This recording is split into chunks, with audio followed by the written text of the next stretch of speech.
আসসালামু আলাইকুম ওয়া রাহমাতুল্লাহ। হ্যালো ভিউয়ার্স, আশা করি আপনারা সবাই ভালো আছেন, ভালো থাকেন, সুস্থ থাকেন এই কামনায় শুরু করছি আজকের আমিনশিপ পর্ব। তো আজকে একটি অনেক গুরুত্বপূর্ণ একটা বিষয় নিয়েছি। আপনারা উপরে হেডিং দেখতে পাচ্ছেন যে নিজের জমি নিজেই মাপুন, সঠিক পদ্ধতিতে ভুল সূত্রে লক্ষ টাকা লস। ভুল সূত্রে কিভাবে লক্ষ লক্ষ টাকা মানুষের লস হচ্ছে, অথচ আমাদের মনের ভিতর বিশ্বাস থেকে যাচ্ছে যে সার্ভেয়ার দিয়ে আমিন দিয়ে তো মেপে নিয়েছি, কোনো সমস্যা নাই, বা সার্ভেয়ার বা আমিন দিয়ে আমি মেপে দিয়েছি, আমার লস হয়নি। তো কিভাবে লসটা হচ্ছে লক্ষ লক্ষ টাকা, এটা আমি দেখাচ্ছি আপনাদের। তো ধরুন, আমি কথা না বাড়িয়ে মূল পর্বে চলে যাচ্ছি। শুধু একটি কথাই বলবো যে এরকম গুরুত্বপূর্ণ ভিডিও পেতে হলে আমার চ্যানেলটি সাবস্ক্রাইব করে রাখুন, এবং যিনারা ফেসবুক থেকে দেখতেছেন তিনারা ফলো দিয়ে রাখুন, যেন আমি ভিডিওগুলো ছাড়ার সাথে সাথে আপনারা পেয়ে যান। তো আমি মূল ভিডিওতে চলে যাচ্ছি। ধরুন একটা জমি এরকম, যে কিভাবে আপনার লক্ষ টাকা লস হচ্ছে দেখুন। এরকম একটা জমি, ধরুন এক পাশে জমিটা 60 ফিট, আর এক পাশে 56 ফিট। যেহেতু বাস্তবে আসলে কম বেশি হয়, আমি বাস্তবতার সাথে মিল রেখেই ভিডিওটা করতে চাই, এই জন্য একটু কম বেশি করে এক্সাম্পলগুলো দিতেছি। অন গ্রাউন্ডে আপনারা যেভাবে যা পাবেন তাই আসলে রিডিংগুলো তুলবেন।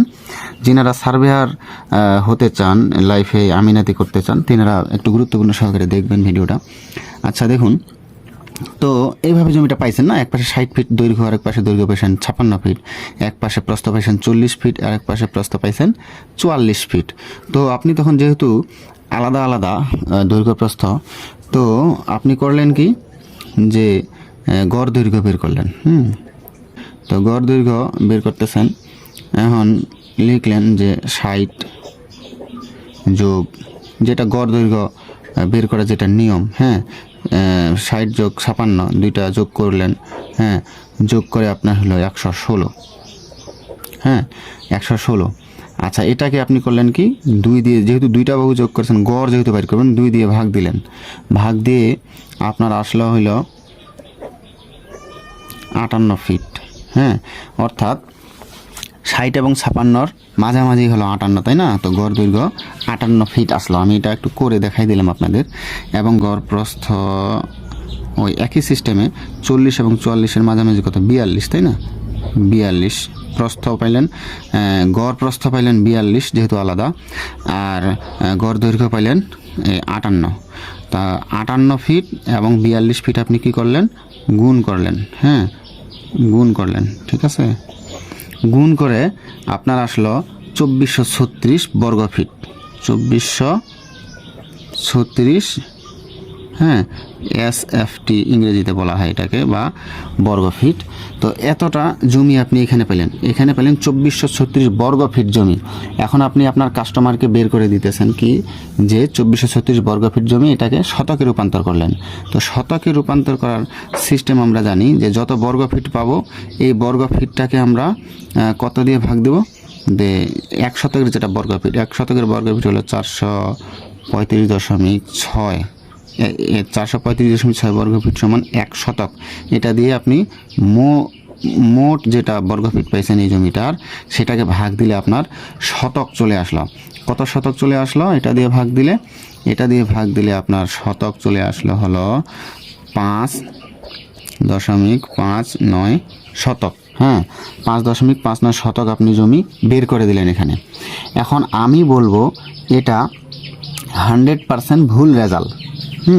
তবে এই রেজাল্টটা আপনি 95 থেকে 98% আপনি সঠিক বলতে পারবেন, কিন্তু 100% সঠিক বলতে পারবেন না। তো তাহলে 100% সঠিক তো আমরা বের করে দেব, কেননা যেগুলা শহরের জমি 1 পয়েন্ট দশমিকের পরে, এই যে দশমিকের পরে 1 পয়েন্ট 2 পয়েন্ট হলে লক্ষ লক্ষ টাকা আসলে কারো এক পক্ষের লস হয়ে যাচ্ছে বা এক পক্ষের লাভ হয়ে যাচ্ছে। তো এটা থেকে আসলে কাস্টমারকে বাঁচাইতে হবে ভাই। আপনি আমিনাতি করতেছেন, আপনার কাছ থেকে যেন কেউ লসে না পড়ে। কেউ লাভবান হলেও তো আপনার লাভ নাই, আপনার জাস্ট যেটা ফি সেটা দিবে। তো আপনার কারণে কেন এক মানুষ ক্ষতিগ্রস্ত হবে, আর আপনার পরকালটা আপনি কেন নষ্ট করবেন? এই জন্য যিনারা সার্ভেয়ার, তিনাদেরকে আমি বলবো যে সঠিক যে নিয়মটা সেটা আপনাদের শিখতে হবে, যেন আপনার কাছ থেকে কারো ক্ষয়ক্ষতি না হয়। তো সেই সিস্টেমটা আমি দেখাচ্ছি, আমি একটা পেজে আপনার দেখাচ্ছি। তো সঠিক সূত্রটা হলো হেরনচের ফর্মুলা বা বিষমবাহুর সূত্র।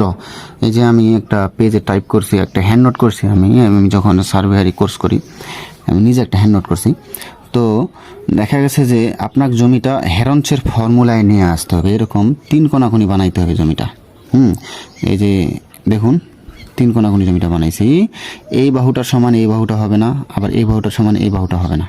হ্যাঁ, কারণ এই বাহুটার মাপ দেখুন 50 ফিট দিছি, মানে অন গ্রাউন্ডে মেপে মনে করেন পাইছেন। আরেকটা বাহু পাইছেন 80 ফিট, আরেকটা বাহু পাইছেন 90 ফিট। হ্যাঁ, এরকম 3 কোণাকুণি বানাইতে হবে। কিন্তু জমিটা আপনি তো 3 কোণাকুণি পান নাই, আপনি জমি তো পাইলেন এখানে এরকম 4 কোণাকুণি জমি পাইলেন, তাই না? আপনি জমি পাইলেন এরকম 4 কোণাকুণি জমি পাইলেন না। এক পাশে পাইলেন আপনি 60 ফিট, আরেক পাশে পাইলেন 56 ফিট, এক পাশে 40 ফিট, আরেক পাশে পাইলেন আপনি 44 ফিট। এই তো পাইলেন। তো এই জমিটা আপনি এরকম কোণাকুণি মানে কীভাবে বানাবেন? আপনি অনগ্রাউন্ডে জমি মাপতে গেছেন, তো ফিতা নিয়ে তো গেছেন। আপনি করবেন কি, এই কোণ থেকে এই কোণ হোক বা এই কোণ থেকে এই কোণ, যে কোনো একটা কোণ আপনি করে নেবেন। ওই যে কোনো এক পাশে আপনি ফিতা টেনে নেবেন এইভাবে। হ্যাঁ, অন গ্রাউন্ডে আপনি ফিতা টানবেন, ফিতা টানে যত ফিট আসবে তত ফিট এখানে আপনি লিখবেন।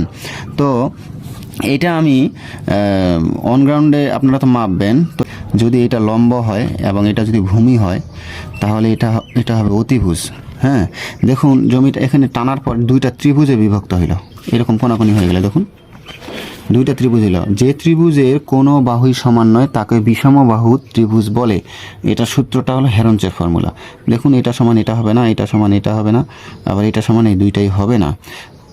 এই ত্রিভুজটার ক্ষেত্রেও তাই। হ্যাঁ, তো যে ত্রিভুজের কোনো বাহুই সমান নয় তাকে বিষমবাহু ত্রিভুজ বলে। আমরা বিষমবাহু ত্রিভুজ বানাবো এরকম জমিটা।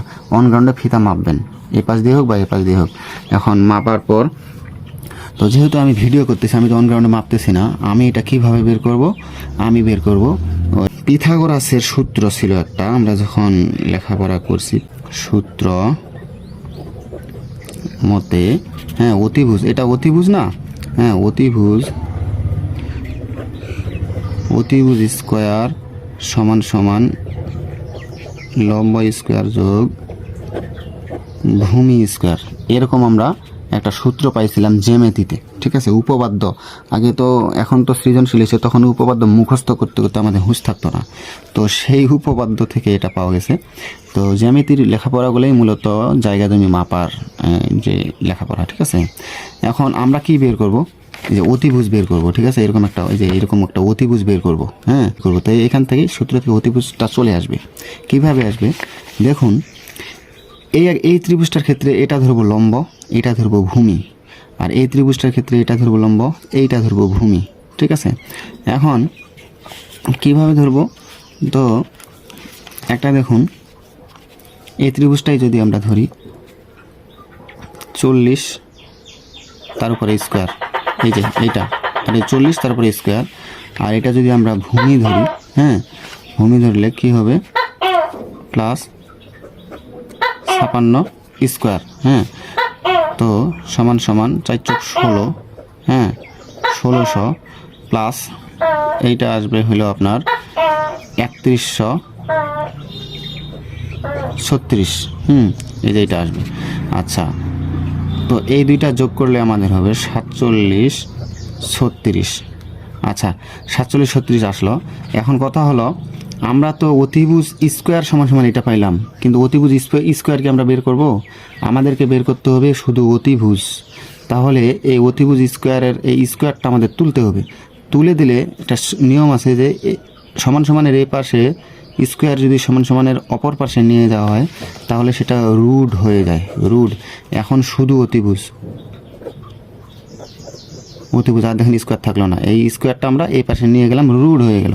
তো এটা রুট ওভারটা করলে, এই রুট ওভার এখন এখান থেকে তুলে দিলে বের হবে কি?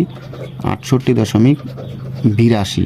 হ্যাঁ, এই 68.82 ফিট আমরা পাইলাম এই অতিভুজটার মাপ। ঠিক আছে, 68.82 পাইছি আমরা।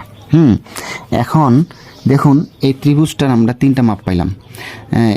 এইটার মাপ পেলাম 40 ফিট, এটা পেলাম 56 ফিট, এটা পেলাম 68.82 ফিট। হ্যাঁ, এগুলো ফিট সবগুলাই। আর এই ত্রিভুজটার ক্ষেত্রে এটা পেলাম 44 ফিট, এটা পাইলাম 60 ফিট, এটা পাইলাম 68.82 ফিট।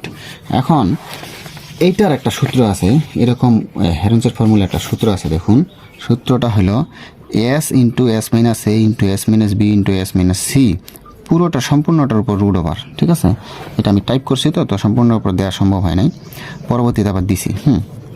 তো দেখুন এই সূত্রটাতে এস আছে আর এবিসি আছে, তাই না? তো সেক্ষেত্রে করে নিতে হবে কি, এখানে আমি দেখাইছি যে একটার মান, এই যে একটার মান দিব কি, এই একটার মান দিব এ, এই একটার মান দিব এ, এই একটার মান দিব নাম এগুলা দিয়ে দিতেছি বি, আর এইটার নাম দিলাম সি সাপোজ, এইটার নাম দিলাম এ, এইটার নাম দিলাম বি এবং এটার নাম সি। যখন এই ত্রিভুজটা কল্পনা করব তখন এইটা এ, এইটা বি, এটা সি। যখন এই ত্রিভুজটা কল্পনা করব তখন এই বাহুটা এ, এই বাহুটা বি, এই বাহুটা সি। তো সেক্ষেত্রে এখন দেখুন একই সিস্টেমে আমি এখানে এ ধরছি, এটা বি ধরছি, এটা সি ধরছি, এটা। এখন এবিসি পাইলাম, তো এস একটা আছে সূত্রে, কিন্তু এসের মান কিভাবে বের করব?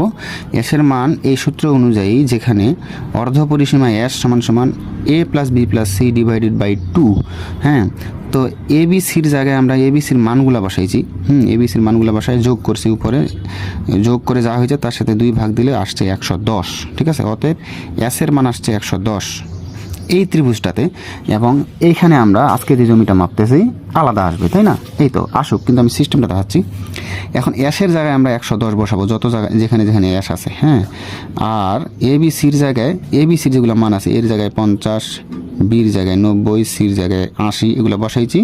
এই ক্যালকুলেশন করে আমাদের কি আসবে দেখাই, আমার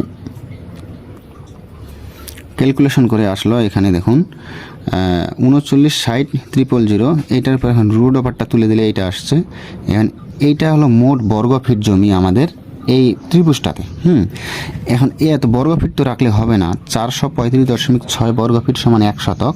সেই 435.6 দিয়ে আমরা ভাগ দিব মোট বর্গ ফিটটাকে, তাহলে 4.57 শতাংশ জমি আমাদের ওখানে চলে আসলো। তো একই সিস্টেমে আমি করছি কি, এইটাকে ধরছি প্রথম ত্রিভুজ, এইটাকে ধরছি দ্বিতীয় ত্রিভুজ। ঠিক আছে, এটা প্রথম, এটা দ্বিতীয় ত্রিভুজ ধরছি। এখন এই প্রথম ত্রিভুজটার বেলায় ওই সূত্রতে এটা এ, এটা বি, এটা সি, আমরা ওই সূত্রতে মানগুলা বসাবো।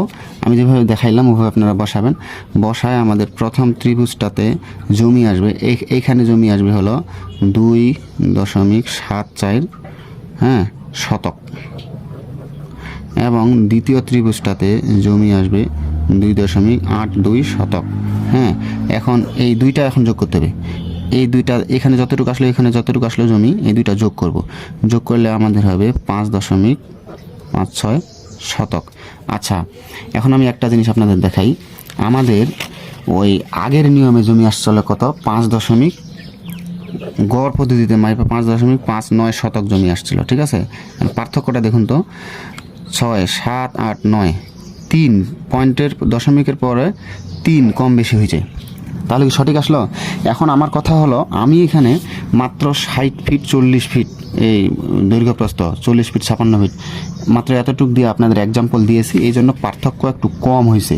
কিন্তু জমি যদি 100 ফিট 200 ফিট এরকম দৈর্ঘ্য প্রস্থের যখন হবে, এবং শহরাঞ্চলের জমি যদি হয়, লক্ষ লক্ষ টাকা লস, কোটি কোটি টাকা মানুষের লস হয় ঢাকা শহরের মতো বা সিটি কর্পোরেশনগুলোতে। ঠিক আছে, পয়েন্টের পরে 1 পয়েন্ট জমির দাম লক্ষ লক্ষ টাকা লস হয়ে যায় যদি শহরের সেই জমি হয়। তো সেক্ষেত্রে আপনারা এই যে হেরনচের ফর্মুলা, যেটা এটা হলো আন্তর্জাতিকভাবে স্বীকৃত, হেরনচের যে ফর্মুলাটা এটা আন্তর্জাতিকভাবে স্বীকৃত এবং 100% সঠিক রেজাল্ট এটা দিয়ে আসবে। কেননা বর্তমান যুগ হলো আধুনিক যুগ, এই 100% সঠিক ফর্মুলা দিয়ে সবাই নিতেছে। আর শুধুমাত্র দৈর্ঘ্য প্রস্থ, ওই যে গড় দৈর্ঘ্য প্রস্থ বের করে মাপার সিস্টেম ছিল আগের যুগের বুড়া আমিনগুলা শিকল টেনে মাপত। তো সেই সিস্টেম তো এখন কেউ নিবে না, মানবে না, এবং সেই সিস্টেম এখন চালু রাখা ঠিকও নয়, যেহেতু এখন জমির দাম বাড়ছে, লক্ষ লক্ষ কোটি কোটি টাকা দাম। সেক্ষেত্রে আপনাদেরকে অবশ্যই এই হেরনচের ফর্মুলাটা অনুসরণ করে জমি মেপে দিতে হবে, তাহলে কোনো পক্ষই লসে পড়বে না।